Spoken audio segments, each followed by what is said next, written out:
12 IS. Sudah siap untuk belajar hari ini?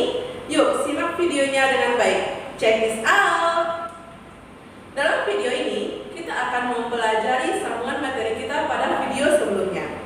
Nah, pada video sebelumnya kita sudah membahas tentang pengertian akuntansi, manfaat akuntansi, pemakai informasi akuntansi, dan karakteristik informasi akuntansi.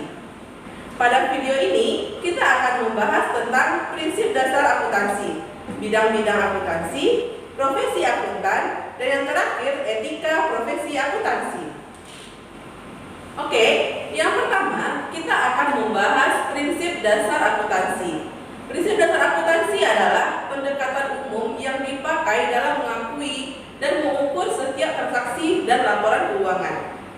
Nah, kalau di Indonesia, prinsip akuntansi dirumuskan oleh Ikatan Akuntan Indonesia. Ada 6 prinsip dasar akuntansi yang digunakan. Pertama, prinsip biaya historis. Maksud dari biaya historis adalah harga perolehan. Jadi, dalam setiap pencatatan harta, utang, modal, pendapatan dan beban didasarkan pada harga perolehan. Ini menunjukkan bahwa pencatatan dalam akuntansi itu harus didasarkan pada harga sesungguhnya.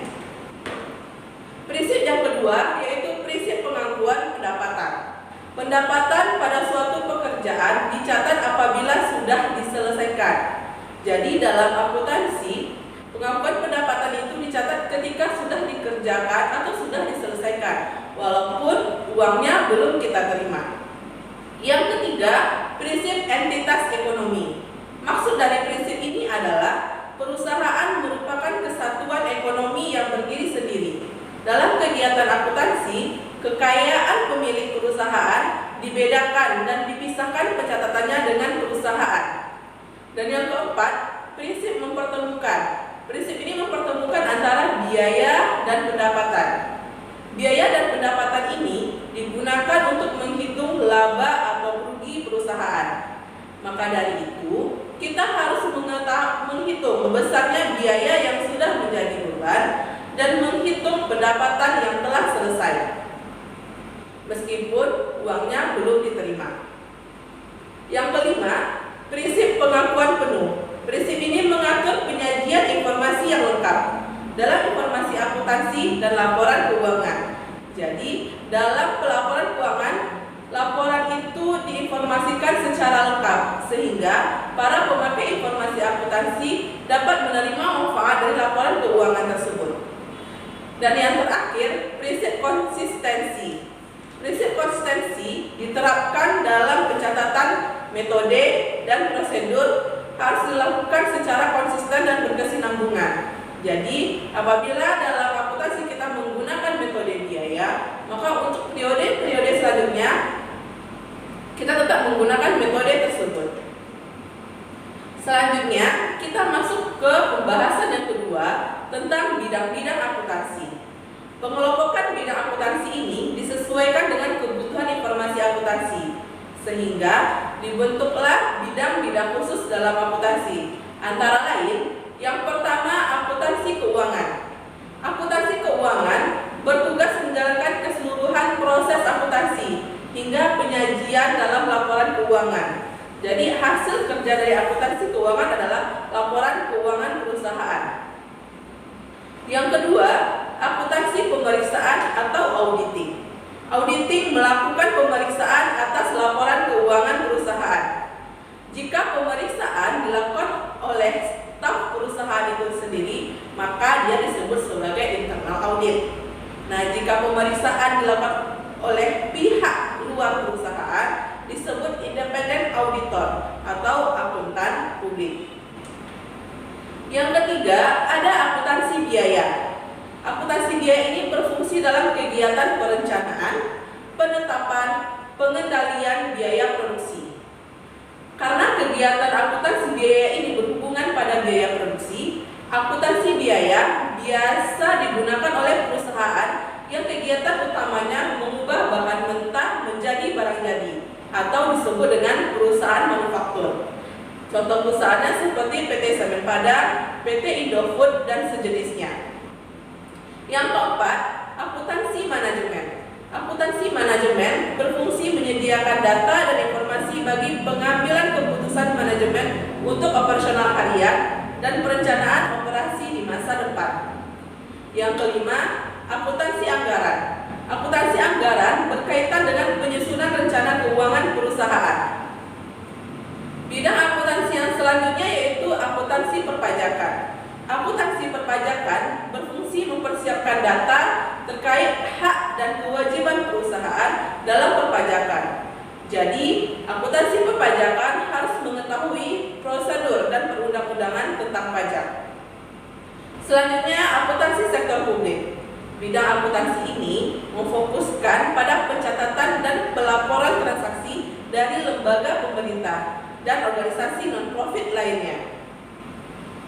Bidang akuntansi yang terakhir yaitu bidang ini memfokuskan pada aktivitas mendesain dan mengimplementasikan prosedur, yaitu sistem akuntansi. Nah, sistem akuntansi ini kegiatannya adalah mendesain dan mengimplementasikan prosedur serta pengamanan data keuangan perusahaan.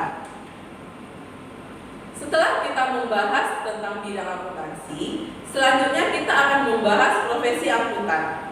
Nah, ini bagi Ananda yang punya cita-cita bekerja di bidang akuntansi, perlu mengetahui apa saja profesi-profesi dalam bidang akuntansi tersebut. Yang pertama, ada akuntan internal. Akuntan internal ini bertugas menyiapkan informasi keuangan perusahaan tempat akuntan tersebut bekerja. Jadi kegiatannya adalah membuat laporan keuangan perusahaan. Selanjutnya, profesi akuntan yang kedua, akuntan publik atau akuntan independen. Akuntan publik atau akuntan independen ini untuk menawarkan jasa akuntansi kepada pihak lain dalam memeriksa dan menilai kewajaran laporan keuangan. Akuntan publik bekerja secara bebas dan mendirikan kantor akuntan publik. Yang ketiga, akuntan pendidik. Akuntan pendidik adalah akuntan yang tugasnya mengembangkan dan mengajarkan akuntansi seperti dosen dan guru mata pelajaran akuntansi. Dan yang terakhir yaitu akuntan pemerintah. Berarti akuntan ini bekerja pada bidang atau lembaga pemerintahan. Tugasnya adalah mengendalikan dan memeriksa penggunaan uang atau kekayaan negara. Dan materi kita yang terakhir pada video ini, etika profesi akuntansi. Kode etik akuntan Indonesia merupakan pedoman bagi anggota Ikatan Akuntansi Indonesia.